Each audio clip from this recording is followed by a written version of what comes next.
الحمد لله والصلاة والسلام على سيدنا محمد وعلى آله وأصحابه أجمعين.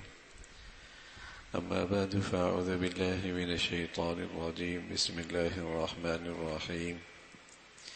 يا بني أقم الصلاة وأمر بالمعروف وانهى عن المنكر واصبر على ما أصابك إن ذلك من عزم الأمور. صدق الله العظيم. اللهم صل على سيدنا محمد وعلى آل سيدنا محمد وبارك وسلم. اللهم صل على سيدنا محمد النبي الأمي وعلى آله وأصحابه وسلم. میرے معزز مسلمان بزرگوں، عزیز بھائیوں اور امت مسلمہ کے مقدس ماں اور بہنوں، ایمان نام ہے اللہ کی وحدانیت پر، رسول اللہ صلی اللہ علیہ وسلم کی رسالت پر،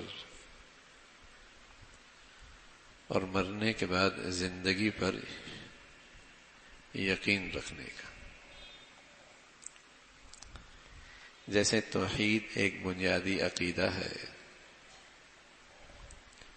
اور جس طرح رسالت پر ایمان لانا ایک بنیادی عقیدہ ہے، اسی طرح مرنے کے بعد کی زندگی پہ یقین رکھنا بھی ایک بنیادی عقیدہ ہے کہ مرنے کے بعد ایک زندگی ہے.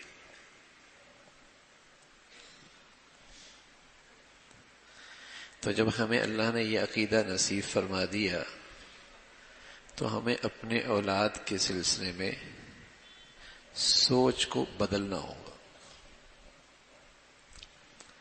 ہمیں اپنی اولاد کے بارے میں اور اپنے پیاروں کے بارے میں سوچ کو بدلنا ہوگا. بیوی سے محبت ہوتی ہے تو شوہر کی فکر ہوتی ہے کہ اگر میں دنیا سے چلا گیا تو اس کے لیے ایسا کچھ کر جاؤں کہ بعد میں یہ پریشان نہ ہو، ایک اچھی زندگی گزارے. جب اللہ تعالیٰ اولاد عطا فرماتے ہیں تو ماں باپ کو فکر لائق ہو جاتی ہے، کچھ اسے ایسا پڑھا دے کہ اچھا کما سکے، اچھی زندگی گزار سکے، اس کے گھر بار کا اچھا انتظام ہو جائے، اس کی آمدنی کے اچھے ذرائع بن جائیں تاکہ ایک اچھی خوشگوار زندگی گزار سکے، کہ میرے مرنے کے بعد اسے پریشانی نہ ہو. تو تھوڑی سی ہمیں سوچ بدلنی ہوگی کہ جہاں ہم یہ سوچتے ہیں کہ میرے مرنے کے بعد انہیں پریشانی نہ ہو، وہاں یہ بھی سوچ لینا چاہیے کہ ان کے مرنے کے بعد انہیں پریشانی نہ ہو.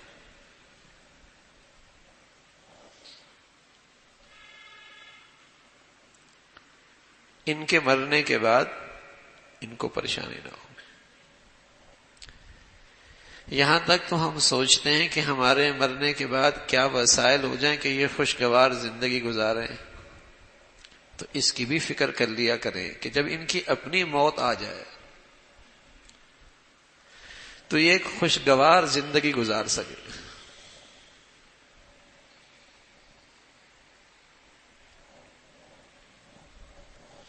اگر آخرت پر ایمان ہے اور اس زندگی کے بارے میں یقین ہے اور یہ مسلمان کا ایک بنیادی عقیدہ ہے، تو پھر تو مسلمان کی سوچ یہ ہونی چاہیے.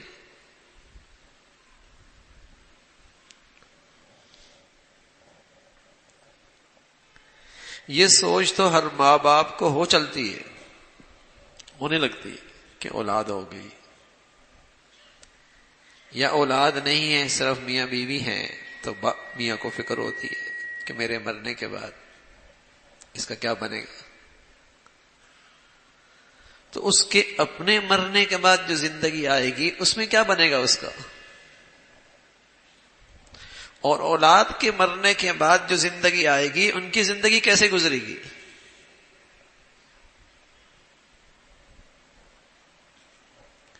یہ سوچ کتنے مسلمانوں کی ہے.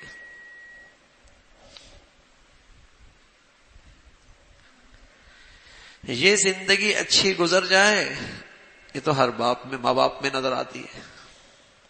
اس کے خاطر اسے پڑھاتا بھی ہے، تعلیم بھی دلاتا ہے،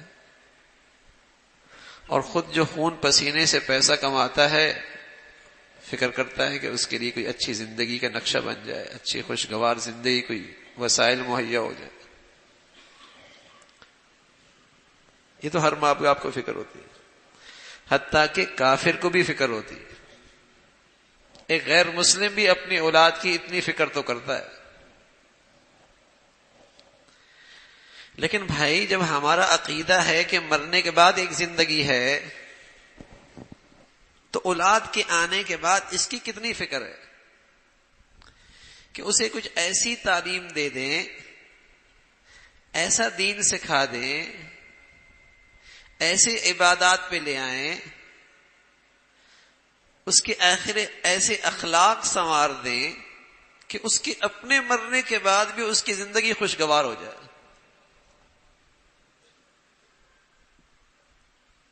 یہ کتنا سوچتے ہیں؟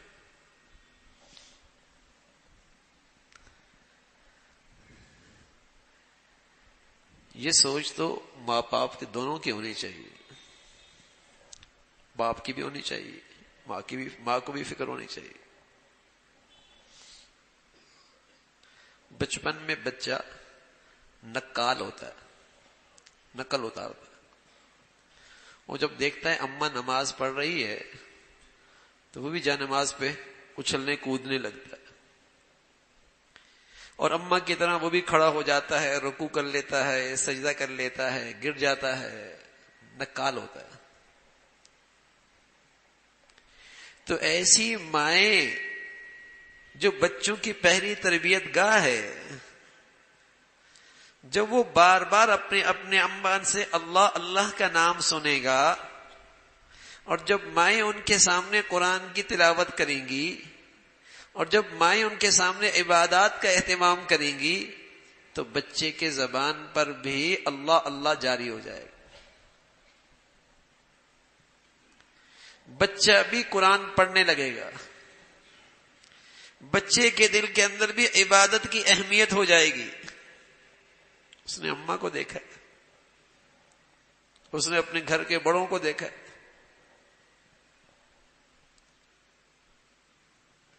وہ گھر میں جو نقشہ دیکھتا ہے نا، اس کی نقل اتارتا ہے.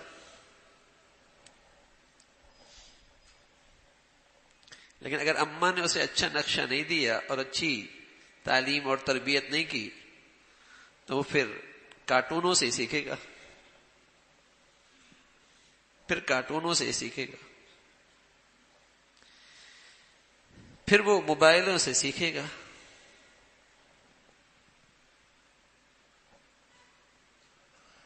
تو پہلے مائیں بچوں کے سامنے اللہ تعالیٰ کو یاد کیا کرتی تھی، تو بچوں کو بھی شوق ہوتا تھا اور ان کی زبان پر بھی اللہ کے کلمات جاری ہو جایا کرتے تھے.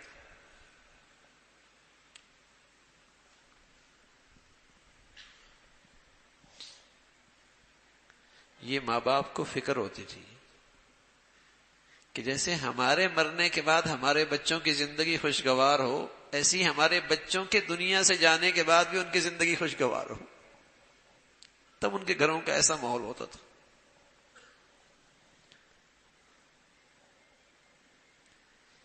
حضرت شیخ الحدیث مولانا زکریا رحمۃ اللہ علیہ فرمایا کرتے تھے کہ میرے والد جب انہوں نے بولنا شروع کیا تو میری دادی قرآن اتنا پڑھا کرتی تھی، اتنا پڑھا کرتی تھی کہ جب میرے والد چھوٹے تھے تو جب انہوں نے بولنا شروع کیا تو انہیں اتنا قرآن یاد تھا جتنا قرآن کا ایک پاؤ ہوتا ہے.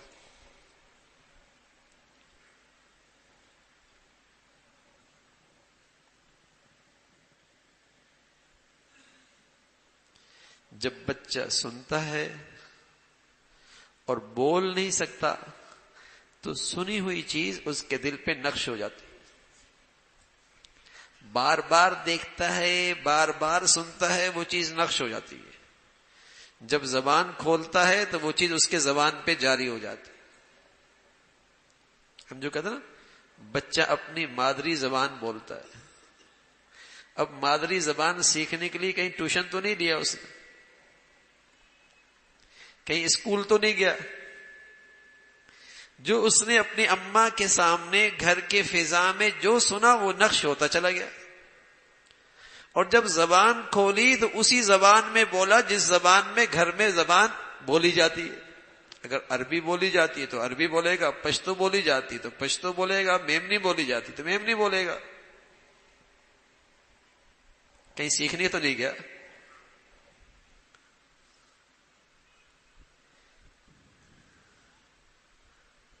تو جب گھر میں مائیں اور گھر کا ماحول اللہ کی یاد کا ہوتا ہے، قرآن کی تلاوت کا ہوتا ہے، عبادات کا ہوتا ہے، تو بچوں کی پرورش نیکی پہ ہونے لگتی،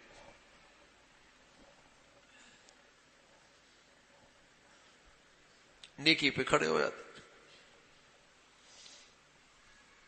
اور ان کے اندر نیکی کا شوق پیدا ہو جاتا۔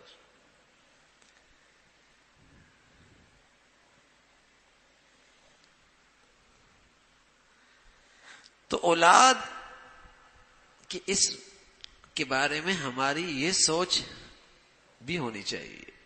یہ سوچ تو سب کی ہے نا بھائی، ہر ایک کو دیکھی ہو نا بھائی، مرنے کے بعد بچہ، میرے مرنے کے بعد بچہ، اس کے پاس اتنے وسائل ہوں، خوشگوار زندگی گزارے، اس کا کاروبار سیٹ کر دوں، اس کے لیے ایک دکان بنا دوں، اس کے لیے کوئی اچھا روزگار تلاش کر لوں، اس کو کچھ ایسی تعلیم دلا دوں کہ اس کی یہ زندگی خوشگوار گزرے، یہ تو سبھی کی فکر ہے۔ میں عرض کر رہا ہوں یہ سوچ تو ایک کافر کی بھی ہوتی ہے بھائی، ہندو کی بھی ہوتی ہے، سکھ کی بھی ہوتی ہے، لا مذہب کی بھی ہوتی ہے، غیر مسلم کی بھی ہوتی ہے،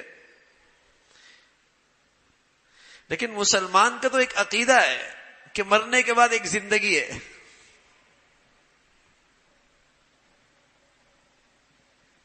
مسلمان بہادر ہوتا ہے، اور اس کے بہادر ہونے کی ایک بڑی وجہ یہ ہوتی ہے کہ وہ کہتا ہے کہ موت سے زندگی ختم نہیں ہوتی بلکہ موت سے ایک نئی زندگی شروع ہو جاتی ہے۔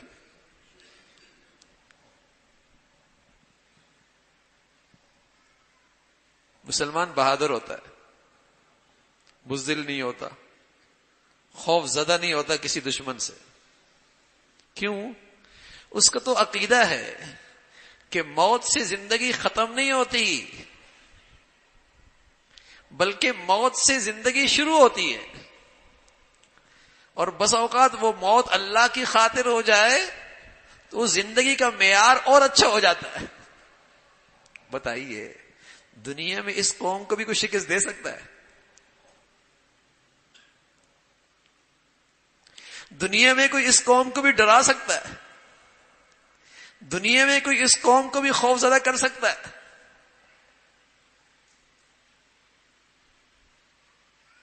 اس لیے دنیا کیا کرتی ہے کہ میاں موت سے زیادہ ضروری ہے اس کا یہ ایمان ہی ختم کر دو کہ موت سے ایک زندگی شروع ہوتی ہے، یہ اس کا ایمان ہی ختم کر دو۔ جب تک اس کا یہ ایمان نہیں ختم کرو گے اس وقت تک تم اسے شکست نہیں دے سکتے، اسے خوف زدہ نہیں کر سکتے، اسے بزدل نہیں بنا سکتے، یہ ایمان ہی ختم کر دو کہ وہ بھی ایسی سوچے جیسے ایک کافر اپنے بچوں کے بارے میں سوچتا ہے، وہ بھی اپنی زندگی کے بارے میں اتنا ہی سوچے جتنا کافر ایک زندگی کے بارے میں سوچتا ہے۔ یہ ایمان ہی ختم کر دو کہ مرنے کے بعد ایک زندگی ہے، تاکہ یہ بھی بزدل ہو جائے، یہ بھی خوف زدہ ہو جائے، اس کو بھی زیر کرنا آسان ہو جائے، اسے شکست دینا آسان ہو جائے۔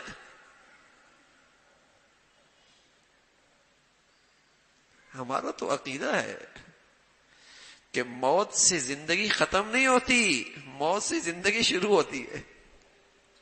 ارے میرے عزیزو، جب پتہ ہے کہ موت کے بعد زندگی شروع ہو رہی ہے تو جب اپنے مرنے کے بعد یہ فکر ہے کہ بچوں کی زندگی میرے مرنے کے بعد خوشگوار ہو، تو یہ بھی تو سوچ لیا جائے کہ میرے بچوں کے مرنے کے بعد بھی زندگی خوشگوار ہو۔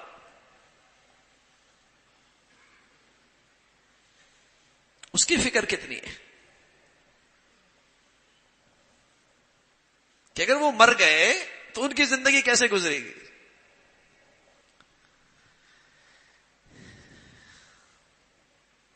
یہ فکر تو ہوتی ہے بچی کا رشتہ اچھا ہو جائے یا اس کی زندگی اچھی گزرے. ہاں، بیٹی کا رشتہ اچھی جگہ ہو جائے جہاں وہ خوشحال رہے. ارے میاں وہاں رشتہ ہو جائے جہاں مرنے کے بعد بھی اس کی زندگی خوشگوار رہے. کہاں سوچے یہ؟ مر گیا یہ تو ایمان. یہ عقیدہ تو بھائی نہ ہونے کے برابر ہوا. کتنوں کو فکر ہوتی ہے اس کی. کہتے تو ہیں مسلمان اپنے آپ کو، لیکن یہ جو بنیادی عقیدہ ہے کہ مرنے کے بعد زندگی ہے، اس نقطہ نظر کو سامنے رکھ کر اپنے بچوں کی کتنی فکر کرتے ہیں.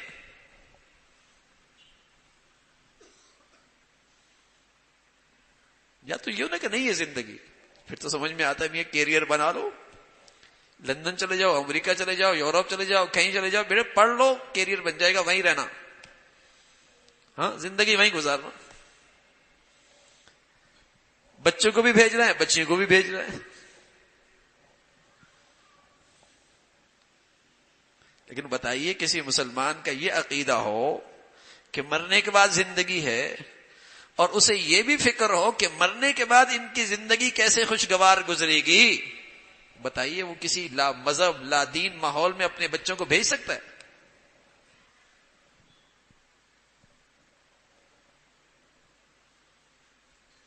یہ تو وہی بھیجتا ہے نا بھائی ایسے گندے ماحولوں میں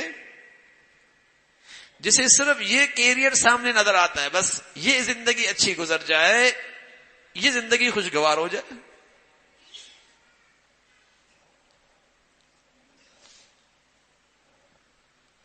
تو جب مسلمانوں کا آخرت کی زندگی پہ یقین تھا نا، انہیں اپنی اولاد کی بڑی فکر ہوتی تھی.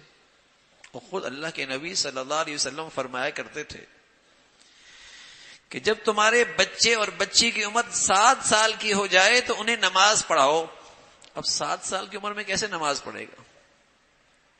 جب 7 سال سے پہلے اسے پاک ہونے کا طریقہ آتا ہوگا، طہارت کا طریقہ آتا ہوگا، اس کو ثنا آتی ہوگی، اس کو سورہ فاتحہ آتی ہوگی، اس کو التحیات آتی ہوگی، اس کو رکوع اور سجدے میں کیا پڑھنا ہے وہ آتا ہوگا، تو وہ 7 سال کی عمر میں پڑھے گا نا. اب بتائیے یہ 7 سال کی عمر میں درسگاہ کون سی ہوتی ہے؟ گھر. یہ چیزیں مسلمان اپنے گھروں میں اپنے بچوں کو سکھایا کرتے تھے.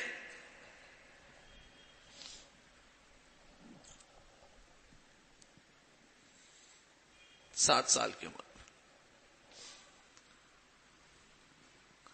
7 سال کیا 3 سال کی عمر میں ایسی تعلیم ضرور دے گا جس سے اس کی یہ زندگی خوشگوار ہو جائے. یہ تعلیم ضرور دے گا. 4 سال کی عمر میں یہ تعلیم ضرور دے گا جس سے امید ہوتی ہے کہ اس کی یہ زندگی اچھی گزرے گی. وہ تعلیم ضرور دے گا. اور وہ 7 سال کے بارے میں کہنے والے اللہ کے نبی. اور کتنے مسلمان ہیں جو اپنے بچوں کو 7 سال کی عمر میں نمازی بناتے ہیں، کہتے ہیں ہمیں مرنے کے بعد کی زندگی بھی یقین ہے. ارے کیسا یقین ہے؟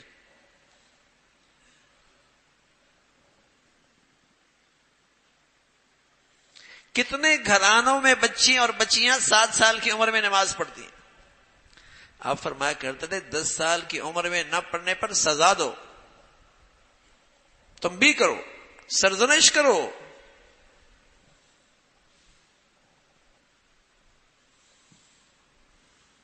کیسا مسلمان ہے، کیسی اولاد سے محبت ہے، اور کیسی اولاد کی خیرخواہی ہے. اور کیا یہ ماں باپ اپنی اولاد کا حق ادا کر رہے ہیں؟ وہ معصوم ہیں، معصوم ذہن ہیں، معصوم سی عقل ہے. یہ تو ماں باپ کی ذمہ داری ہے نا بھائی.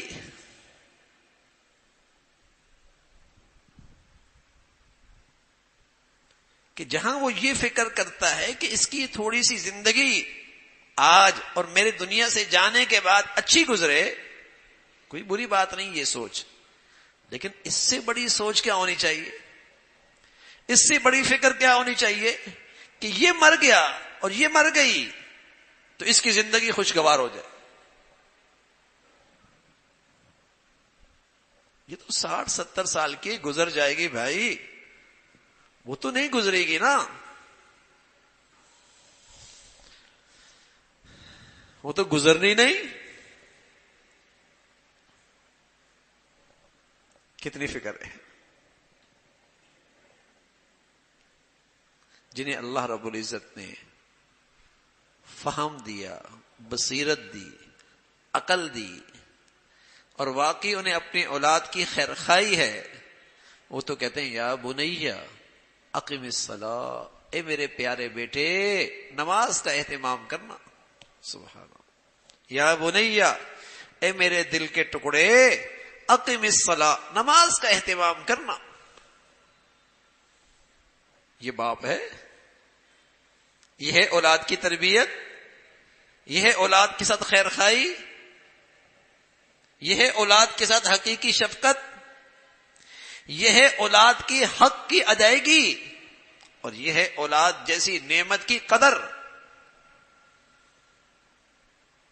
یا بنی اقم الصلاۃ، بیٹے نماز، اقم الصلاۃ. یہ تربیت ہے. اور اس باپ کی اولاد کی تربیت اللہ کو اتنی پسند آئی کہ اسے اپنے قرآن کا پیغام بنا دیا. اللہ تعالیٰ کو اس باپ کی اپنی اولاد کی تربیت اور اپنے باپ کو نصیحتیں، اپنی اولاد کو نصیحتیں اور اپنی اولاد کے ساتھ خیر خواہی اور شفقت اتنی پسند آئی، اسے اپنے قرآن کا پیغام بنا دیا، اسے اپنے پیغام کا حصہ بنا دیا. یا بنی اقم الصلاۃ، اے میرے پیارے بیٹے نماز کا اہتمام کرنا. یا بنی انہا ان تک مثقال حبۃ من خردل فتکن فی صخرۃ او فی السماوات او فی الارض یأتی بها اللہ. بیٹے یہ خیال رکھنا اللہ تعالی ہر جگہ موجود ہے.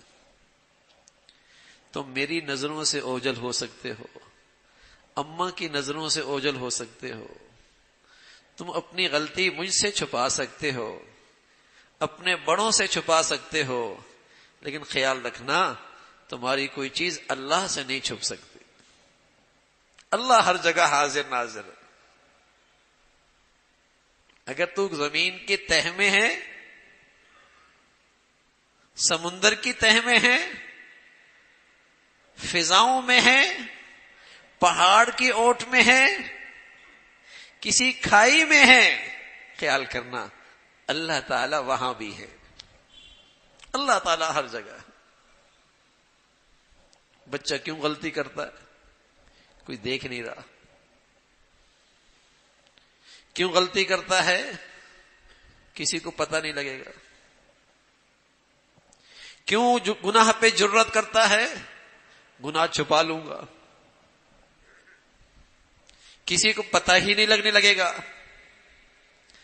معصوم ذہنوں میں یہ ماں باپ نے بات بٹھا دی، بیٹے اللہ دیکھ رہا ہے. کیا خوبصورت تربیت. خلوتیں، تنہائیاں، تاریکیاں بچوں کی کتنی پاکیزہ ہو سکتی ہیں اگر اس عقیدے پہ تربیت ہو جائے. بچوں کی خلوتیں، تنہائیاں، تاریکیاں کتنی پاکیزہ ہو جائیں اگر اس عقیدے پہ پرورش ہو جائے. اللہ ہر جگہ موجود،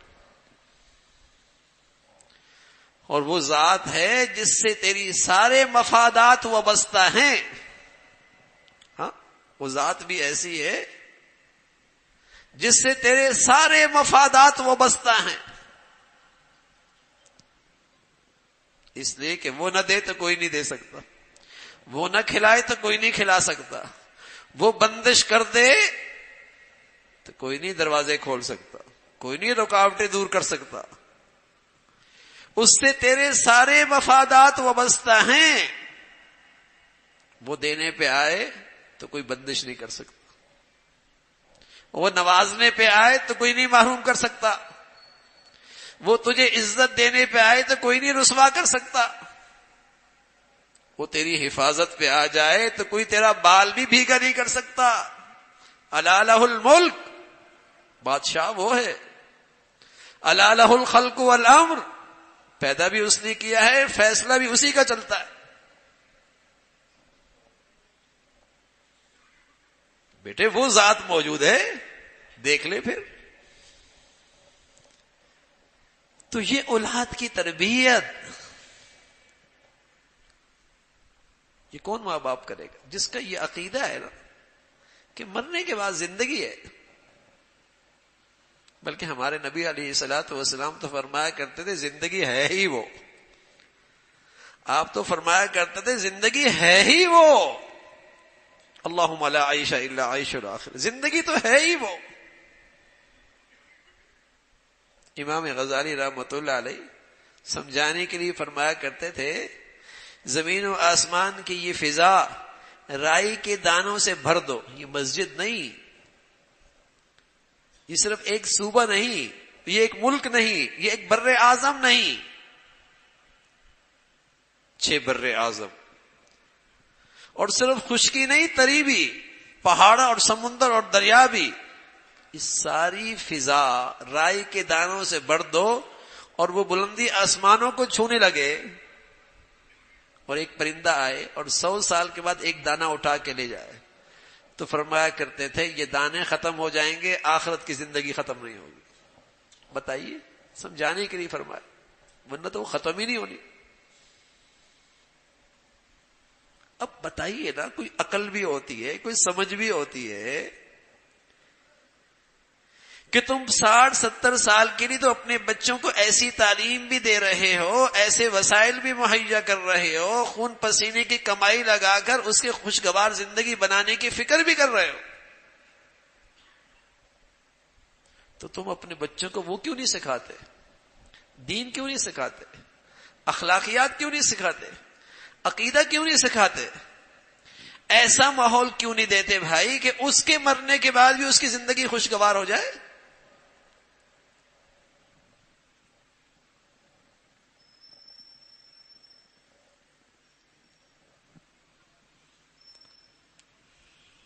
وہ زندگی بھی ہے، مسلمان بھی کہلاتا ہے، اور پھر اس زندگی کو اپنے بچوں کے فیصلوں میں نظر انداز بھی کرتا ہے، نظر انداز بھی کرتا ہے۔ یہ تو نا انصافی ہے نا، یہ تو زیادتی ہے نا، یہ تو بڑی نا انصافی ہے، بڑی زیادتی ہے۔ تو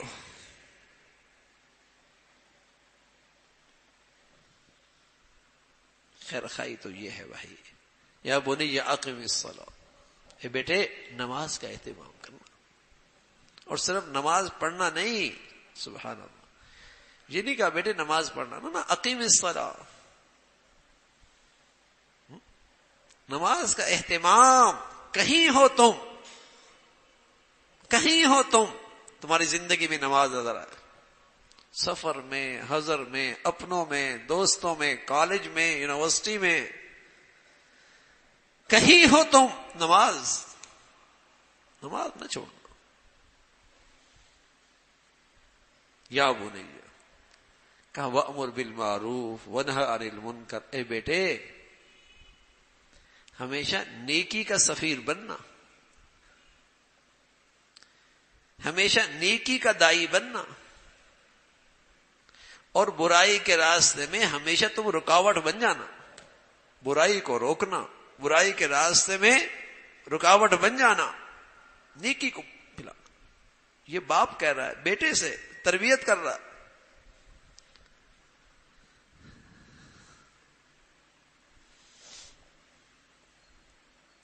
یہ وہ تعلیم ہے، یہ وہ تربیت ہے، یہ وہ تعلیم ہے، یہ وہ تربیت ہے جس سے بچے کے مرنے کے بعد بھی اس کی زندگی خوشگوار ہوتی ہے۔ ہم تو وہ تعلیم دیتے ہیں نا صرف کہ میرے مرنے کے بعد وہ زندگی خوشگوار گزارے۔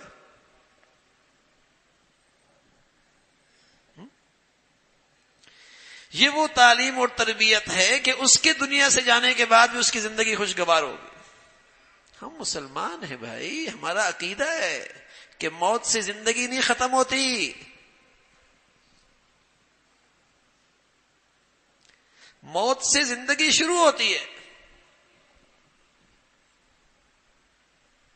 تو جب شروع ہو گئی اور ایسی زندگی نہیں ختم ہونے والی ہے، تو وہ زندگی میری اولاد کی اچھی ہو جائے تو میں نے اس کے لیے کیا ماحول بنایا ہے، میں نے اس کے لیے اسے کیا ماحول دیا ہے، میں نے اس کے لیے اسے کیا تعلیم دی ہے، میں نے اس کے لیے اسے کتنی تربیت کی ہے. نہ ختم ہونے والی زندگی. وَأْمُرْ بِالْمَعْرُوفِ وَانْهَ عَنِ الْمُنْكَرِ وَاصْبِرْ عَلَى مَا أَصَابَكَ. سبحان اللہ. اگر اس نیکی کے راستے میں کوئی حالات آ جائیں تو ہمت سے کام لینا، صبر سے کام لینا، استقامت سے کام لینا. یہ تربیت ہو رہی ہے. اور پھر اخلاقیات سکھائے، اخلاقیات سکھائے، اچھے اخلاق سکھائے، اچھے اخلاق سکھائے.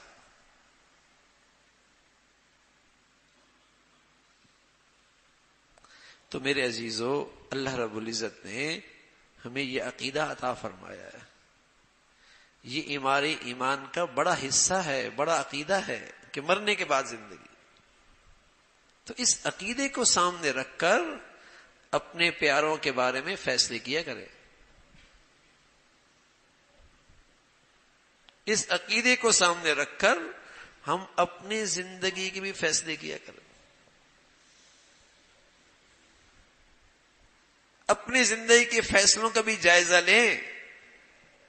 کس کو سامنے رکھ کر ہم صبح گزارتے ہیں اور کس کو سامنے رکھ کر شام کو ہم پریشان ہوتے ہیں. کیا چیز ہوتی ہے سامنے؟ یہ زندگی یا وہ زندگی؟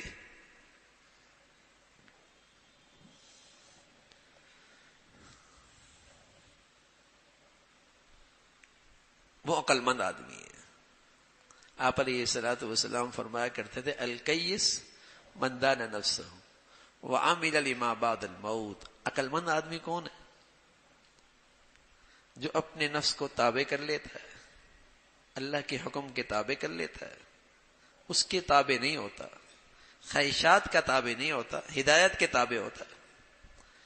اور عقل مندی کی نشانی یہ ہے وَعَمِلَ لِمَا بَعْدَ الْمَوْتِ. جو موت کے بعد زندگی شروع ہو رہی ہے نا، اس کی زندگی، اس کا عمل اختیار کرتا. جو موت کے بعد، یہ عقل مند آدمی. اور یہ کہنے والے کون؟ محمد الرسول اللہ.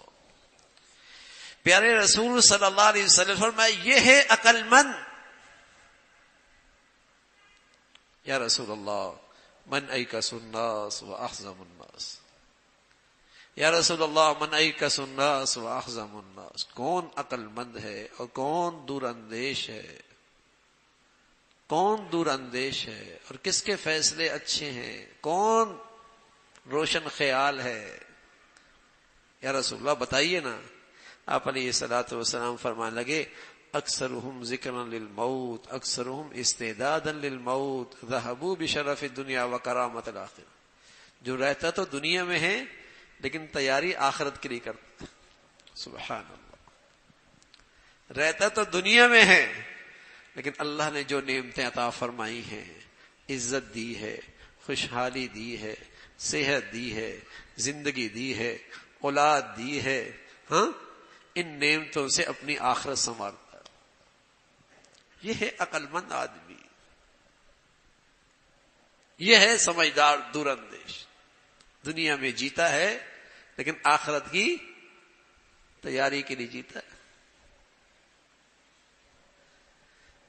اور سچ بات ہے بھائی، جب میں نے عرض کیا نا آپ کو، ایک بات میں نے عرض کی ہے کہ جب ہمارا یہ عقیدہ پختہ ہو جائے کہ موت سے زندگی ختم نہیں ہوتی، زندگی شروع ہوتی ہے، تو آدمی کے اندر سے خوف نکل جاتا ہے، آدمی کے اندر سے بزدلی ختم ہو جاتی ہے، آدمی کے اندر کیا بڑھتا ہے؟ شجاعت، بہادری. اور آدمی کے اندر سے بے چینی مٹ جاتی ہے. کیوں بھائی؟ کہ مرنے کے بعد دنیا کے سارے غم ختم ہو جائیں گے، ساری تکلیفیں ختم ہو جائیں گی. ہاں خوشی ہوتی ہے. پھر ابو ہریرہ رضی اللہ تعالی دنیا سے جانے لگے تو آس پاس کے لوگ تھوڑے سے غم زدہ ہوئے. پوچھا کیوں آپ غمگین ہیں؟ کہا آپ کی جدائی.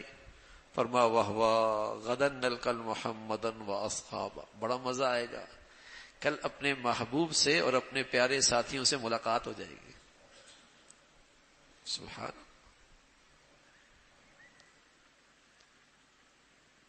تو موت سے زندگی شروع ہوتی ہے بھائی، ختم نہیں ہوتی.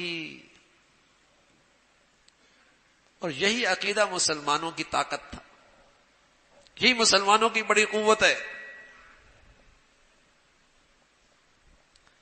اور یہی ایک ایسی چیز ہے جس سے دنیا کے سارے غم ختم ہوتے ہیں.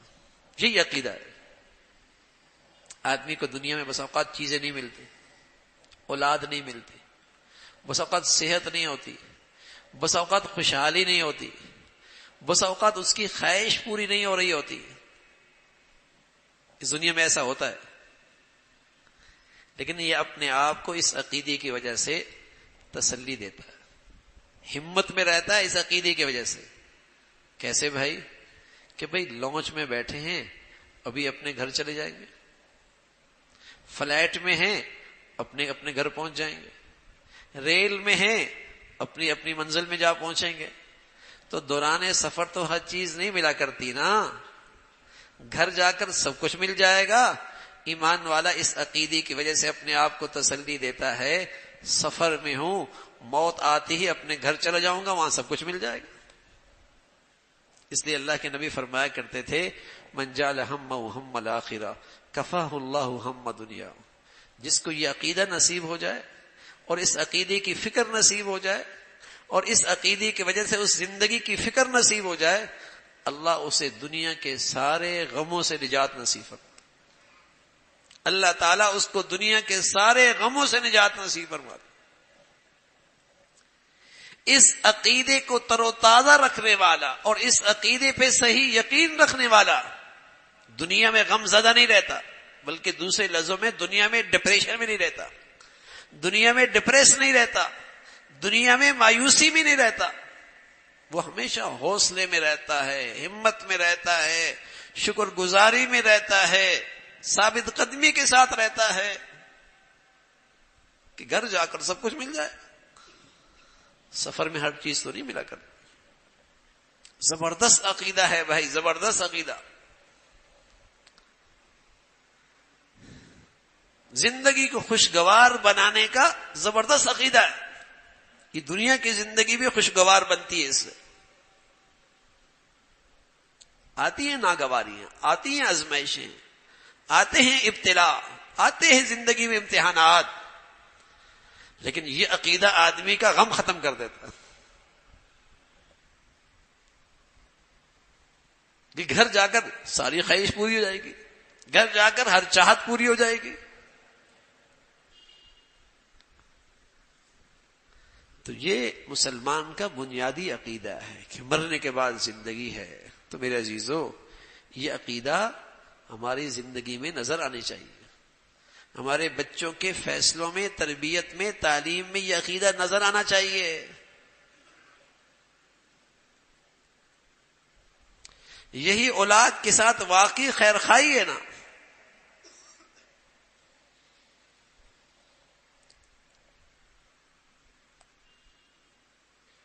اذ حضر یعقوب الموت اذ قال لبنیہ ما تعبدون من بعدی. اللہ کے نبی ہیں، اور نبی بھی ایسے ہیں جن کے والد بھی نبی ہیں، اور دادا بھی نبی ہیں، اور چچا بھی نبی ہیں. بتائیے کیسے نبی ہیں؟ کیسا پاکیزہ ماحول ہوگا، کیسی ایمان والی زندگی ہوگی. خود نبی، ابا اماں نبی، دادا نبی، چچا نبی.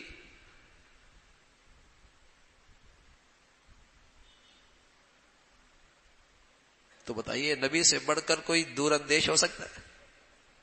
اور نبی سے بڑھ کر کوئی روشن خیال ہو سکتا ہے؟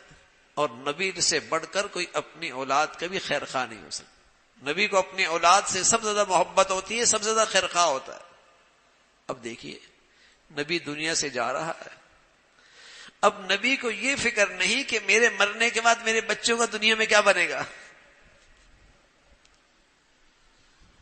تو پھر اس موقع پہ تو نصیحت کرنی چاہیے نا کہ کاروبار مل کے کر لینا، جائیداد یوں تقسیم کر لینا، یہ فکر ہونی چاہیے تھی۔ لیکن نبی تو دور اندیش ہے، اپنے اولاد کا واقعی خیرخواہ ہے، جاتے جاتے بھی کہہ رہے ہیں یہ بتاؤ میرے مرنے کے بعد تم کہیں اللہ کی بندگی کا راستہ تو نہیں چھوڑ دو گے؟ اللہ اکبر، ما تعبدون من بعدی، میری زندگی ختم ہونے والی ہے، آخری سانس ہے، پشت قبر کی مٹی کو لگنے لگی ہے، میں تمہاری نظروں سے اوجھل ہو رہا ہوں، ساری زندگی میری اس فکر میں گزری ہے کہ تم اللہ کی بندگی کے راستے پہ کھڑے رہو، اب میرے جانے کے بعد میرے ایک پریشانی ہے، ایک چیز پریشان کر رہی ہے، کہیں تم یہ راستہ چھوڑ تو نہیں دو گے؟ حالانکہ وہ اتنا اچھا ماحول ہے جہاں انہوں نے اپنی نبی کی زندگی دیکھی، دادا کی زندگی دیکھی، چچا کی زندگی دیکھی، جہاں اللہ ہی اللہ ہیں، لیکن پھر بھی اپنی اولاد کی یہ فکر۔ ہاں بھائی، جس چیز کی قدر و قیمت ہوتی ہے نا اس کی فکر بھی لگتی ہے، اس کی فکر رہتی ہے، اس کی فکر رہتی ہے۔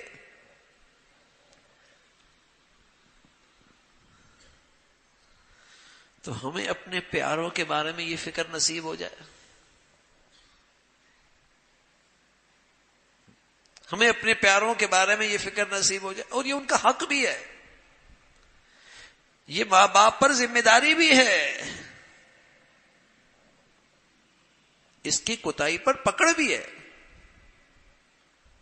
اس پر کوتاہی پر پکڑ بھی ہے، یہ تو فریضہ ہے، ذمہ داری ہے۔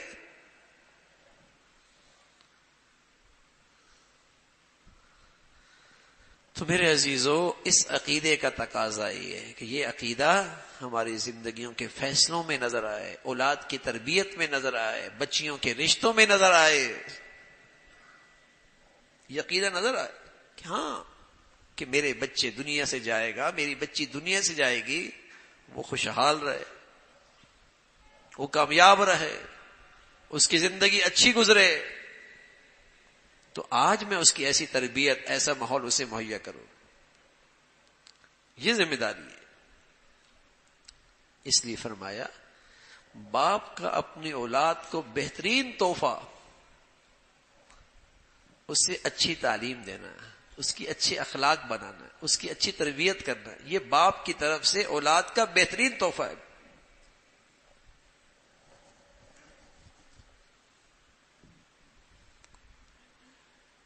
لیکن آج ہم نے تعلیم سمجھ لیا کہ بچہ پیسہ کیسے اچھا کما لے، اس کا نام تعلیم رکھ دیا۔ اخلاق اچھے ہو جائے، وہ اللہ اور اللہ کا رسول کا فرما بردار ہو جائے، ایسا ماحول دینا، ایسی تعلیم دینا ماں باپ کی ذمہ داری ہوتی ہے۔ اور یہ تربیت اور یہ ماحول بچیوں کو بھی دینا، بچوں کو بھی دینا، گھر کا ماحول ایسا بن جائے نا بھائی۔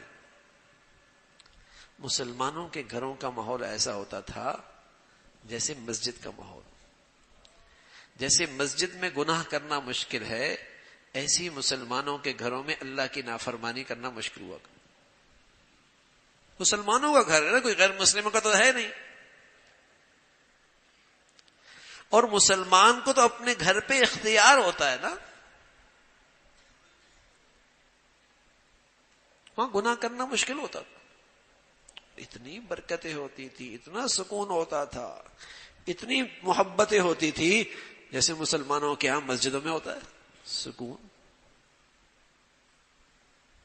ہر ایک دوسرے سے کندھا لگا کے کھڑا ہوتا ہے۔ لیکن جب سے گھروں میں میرے عزیزو گناہوں کی نحوستیں آئی ہیں، سکون بھی ختم ہو گیا، محبتیں بھی روٹ گئی، برکتیں بھی ختم ہو گئی۔ کچے گھر ہوا کرتے تھے، تھوڑا سا ساز و سامان ہوتا تھا، گھر کیا ہوتا تھا، جنت ہوا کرتے تھے۔ اور آج گھروں میں ہمارے ہاں سب کچھ ہے، لیکن کیا نہیں ہے؟ نیکی کی زندگی نہیں ہے، گناہوں کی زندگی آ گئی. سب کچھ ہے، سکون نہیں،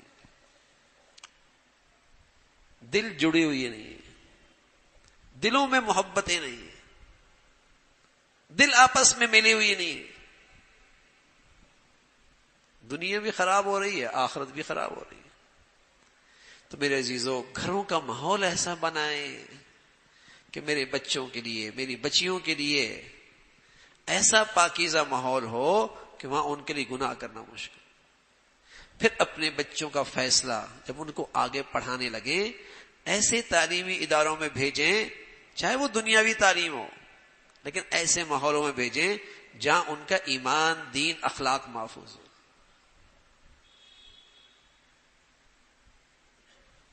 یہ تو کوئی عقل مندی نہیں ہے. دنیا کی چند سالہ زندگی بنانے کے لیے ایسے ماحول میں ڈال دیا جہاں خربوں سال کی زندگی خطرے میں آ گئی. یہ تو کوئی عقل مندی نہیں ہوتی. اور تیسری چیز گھر کے بعد تعلیمی ماحول. اور تیسری چیز یہ دیکھنی ہے کہ ہمارا بچہ فارغ اوقات اس کے دوست کون ہیں، اس کے اٹھنا بیٹھنا کن لوگوں کے ساتھ ہے، وہ کیا دیکھتا ہے اور کیا سنتا ہے. گھر کا ماحول، تعلیمی ادارہ اور دوست اور فارغ اوقات اس کے جہاں گزرتے ہیں، اس سے اس بچے کی شخصیت بنتی ہے. تخریب بھی یہیں سے آتی ہے، تعمیر بھی انہی راستوں سے آتی ہے. تخریب بھی یہیں سے ہوتی ہے، خراب بھی یہیں سے ہوتا ہے، تعمیر بھی یہیں سے ہوتی ہے. گھر کا ماحول، تعلیمی ادارہ کا ماحول، دوست کیسے. اللہ کے نبی فرمایا کرتے تھے، الانسان علی دین خلیلی فلینظر الی من یخل. دیکھ لو بھیا دوست کیسا ہے اس کا، یہ کس کے ساتھ بیٹھا ہے، کس کو سنتا ہے، کس کو دیکھتا ہے، اس کے ہاتھ میں کیا ہے، کس سے تعلق بنا رکھا ہے. جو کچھ دیکھے گا، جو کچھ سنے گا، ویسی اس کی ذہنیت بنے گی، ویسی اس کی سوچ بنے گی. تو میرے عزیزو، عقیدہ آخرت کو سامنے رکھ کر اپنی اولاد پہ ان تینوں نقشوں میں نظر رہے اور اس کی فکر رہے کہ میرے بچوں کا عقیدہ اور میرے بچوں کی وہ زندگی کہ اس کے مرنے کے بعد بھی اس کی زندگی خوشگوار ہو. ایسی تربیت ہو جائے، ایسی تعلیم ہو جائے، ایسی زندگی پہ وہ آ جائے. اللہ تعالی ہم سبھی کو اولادوں کو ہمارے لیے آنکھوں کی ٹھنڈک بنائے، صدقہ جاریہ بنائے، اور اولاد کے جو ہم پر ذمہ داریاں ہیں اللہ تعالیٰ صحیح طور پہ ادا کرنے کی توفیق نصیب فرمائے. اللہم لک الحمد کلو ولک الشکر کلو، اللہم لک الحمد کلو ولک الشکر کلو، سبحان اللہ وبحمدہ، سبحان اللہ العظیم، عدد خلقہ ورضا نفسہ وزنة عرشہ ومداد کلماتہ. اللهم لا نحصي ثناء عليك أنت كما أثنيت على نفسك. اللهم أعنا على ذكرك وشكرك وحسن عبادتك. اللهم أعنا على ذكرك وشكرك وحسن عبادتك. ربنا اغفر لنا ذنوبنا وإسرافنا في أمرنا وثبت أقدامنا وانصرنا على القوم الكافرين. ربنا اغفر لنا ولإخواننا الذين سبقونا بالإيمان ولا تجعل في قلوبنا غلا للذين آمنوا ربنا إنك رؤوف رحيم. ربنا هب لنا من أزواجنا وذرياتنا قرة أعين واجعلنا للمتقين إماما یا ارحم الراحمین. ہم سب کا کہا سنا اپنی بارگاہ میں قبول فرما. ہمیں ایمان والی، عافیت والی، صحت والی زندگی عطا فرما. یا ارحم الراحمین، ہمیں اپنے پسند کا جینا نصیب فرما، کلمے والی موت نصیب فرما. تمام حاضرین کی، حاضرات کی، سامعین سامعات کی مولا کریم تمام جائز حاجات کو پورا فرما، مشکلات کو آسان فرما، پریشانیوں کو ختم فرما، بیماروں کو صحت کاملہ، شفاء عاجلہ نصیب فرما. مولا کریم بری زندگی سے، بری موت سے، برے حالات سے محفوظ فرما. زمینی آسمانی آفات سے حفاظت فرما. اچانک موتوں سے، موذی امراض سے، ہسپتالوں کی زندگی سے حفاظت فرما. مولا کریم ہمیشہ حلال عطا فرما، برکت والا عطا فرما، حرام سے محفوظ فرما، مخلوق کی محتاجی سے محفوظ فرما. صرف اپنے در کا محتاج بنا، اپنے سامنے ہاتھ پھیلانے کی توفیق نصیب فرما. مخلوق سے غنا، اور مخلوق سے مستغنی بنا۔ اے اللہ مخلوق کی محتاجی سے ہمیشہ محفوظ فرما۔ اے مولا کریم اعضاء کی سلامتی نصیب فرما، معذوری سے محفوظ فرما، محتاجی سے محفوظ فرما۔ یا ارحم الراحمین اپنے فضل سے ہمیشہ اپنے بچے بچیوں کی تعلیم، تربیت، زندگی کے صحیح فیصلے کرنے کی توفیق نصیب فرما۔ ہمیں اپنے بڑوں کے لیے صدقہ جاریہ بنا اور ہمیں اپنے بڑوں کے لیے عزت کا باعث بنا۔ ہماری اولادوں کو ہمارے لیے صدقہ جاریہ بنا اور ہمارے لیے عزت کا باعث بنا۔ اولادوں کے آزمائشوں سے، نافرمانیوں سے محفوظ فرما۔ اے مولا کریم اپنے گھروں میں 100% دین کا ماحول بنانے کی ہمت اور توفیق نصیب فرما۔ برائی سے اور بروں سے ہمیشہ محفوظ فرما، حسد سے اور حاسدوں سے ہمیشہ محفوظ فرما، شر سے اور شریروں سے محفوظ فرما۔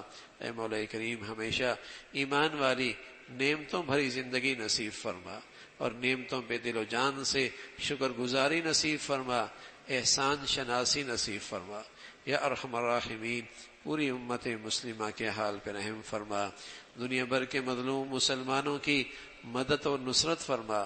یا ارحم الراحمین اہل اسلام کو نیک صالح قیادت نصیب فرما، اپنے فضل سے مساجد کی، مدارس کی، مکاتب کی، علماء کی حفاظت فرما، اپنے پیاروں کی عظمت، محبت، صحبت نصیب فرما۔ یا ارحم الراحمین ظاہری باطنی فتنوں سے محفوظ فرما، فلسطین کے مظلوم مسلمانوں کی مدد اور نصرت فرما۔ اے مولا ان کے جو قیدی ہیں ان کے لیے رہائی کی آسانی کی شکلیں پیدا فرما۔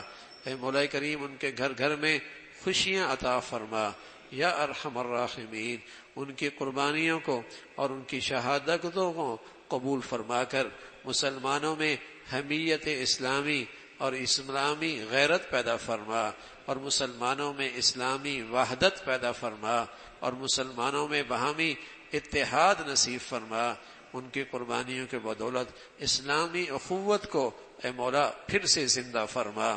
یا ارحم الراحمین ان کی مدد اور نصرت فرما، انہیں ثابت قدمی نصیب فرما۔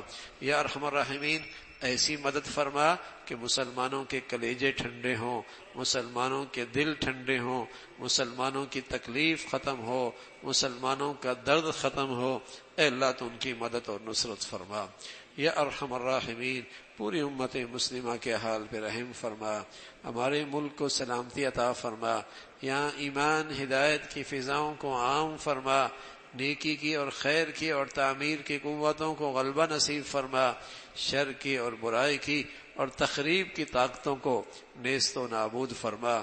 یا ارحم الراحمین ہم سب کے حال پہ رحم فرما۔